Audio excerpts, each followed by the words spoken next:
Hi, my name is Robert Chelle with Chelle Law, and I'm an attorney that assists physician assistants with employment contract and independent contractor agreement issues. Today I'm going to talk about questions to ask before signing a physician assistant contract. So employment contracts, independent contractor agreements. Now, when you get the contract, some of the terms are going to be very clear. Obviously, if you have a base salary of, 110,000, not a lot of questions about that.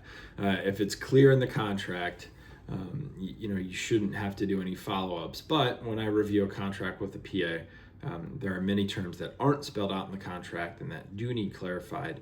And so I'm kind of go over what some of those general areas that need some more specificity, and then kind of how you should ask those questions. So first, the thing that's commonly not in the contract is your schedule. Many places will not put, they're not going to put how many days a week you have to work. They're not going to put what hours you have. And then your call responsibilities as well. So you want to make sure that your schedule is clearly delineated in the contract. How often am I working? What are the hours that I'm working? Do I have to work weekends? What are my call responsibilities? Those things should be clear so that there's no ambiguity about what your schedule is going to be. Next would be locations. So where am I going to work? If you're working for just a single location practice, it's very simple.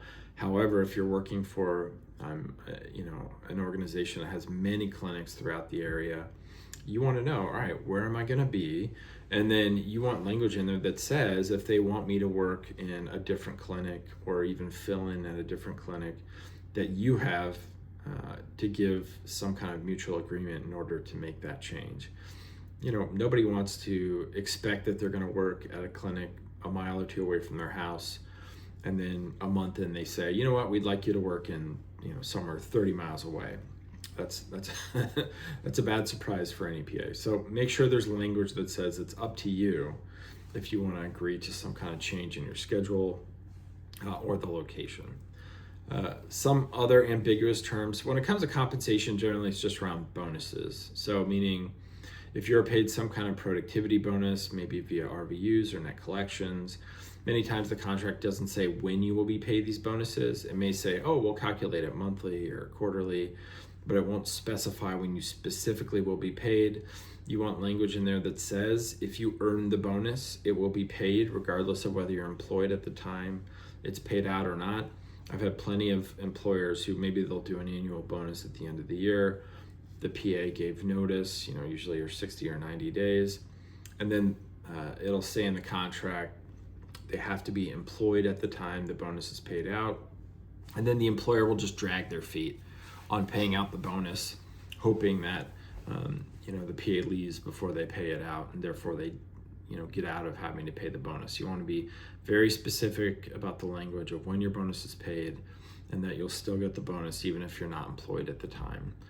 Malpractice insurance, sometimes it'll say, it won't say what type of policy it is or who is responsible for tail insurance if it's a claims made policy. These are things that should be absolutely clear in the contract. You want to know what type of policy it is, what the limits are going to be, and then who is responsible for tail insurance as well. Next, restrictive covenants, so non-compete, non-solicit. Most of the time, these are pretty detailed. The only kind of ambiguous situations would be if a PA, let's say they have a non-compete, and it says it'll apply to every location where you've provided services.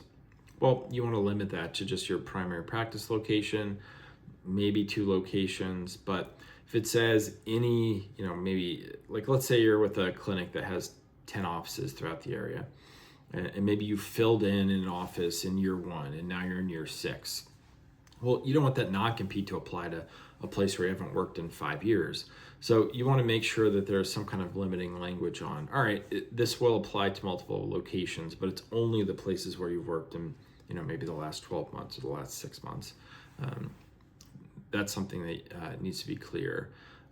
Next would be terminating the contract. Now there will always be some kind of without cause notice. So usually 60, 90 days, something like that. But Many times it'll say if you've received a bonus that you may have to pay it back. And sometimes they'll say at a prorated amount, but they won't list what that amount is. So let's say you got a $10,000 signing bonus and it says you have to stay for 2 years, but it's prorated. Well, is it prorated biannually? Is it prorated quarterly? Is it prorated monthly? You want to be specific about, because you don't want to get a situation where you're expecting monthly forgiveness and then at the end of it they say, oh no, it's only a half per year if it's a 2-year forgiveness period or something like that.